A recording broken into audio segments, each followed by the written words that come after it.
GSA, the General Services Administration, I think we're one of the leaders in the federal government in terms of promoting open government.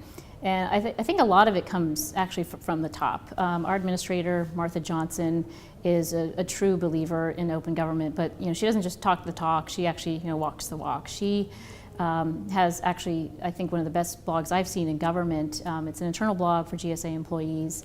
And I think what's wonderful about that is, we talk about open government being collaboration, participation, and transparency. And she's really got that transparency thing down. And she, in her blog, she's very open and having a dialogue with employees. And so she's, I think, it's a real reflection. It's a real great example of open government. The other thing that she's really been doing is promoting flexible workspace and telework, and making sure that employees have the tools and the collaboration tools that they need in order to get their work done.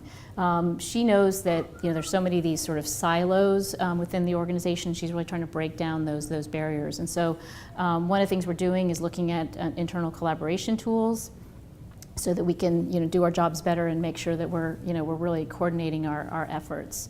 And so that's actually a really big push for us. The other thing that GSA is doing in the open government space is we've stood up data.gov, which is one of the most visited federal websites. I think there are over 300,000 data sets from across the federal government.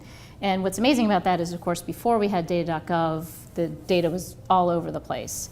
And so now we've actually brought all those data points together in one place. And what we've enabled the public to do is to get that data in open formats. And so it's so much more accessible than it was before. And I think that's a fantastic example of how GSA is promoting open government.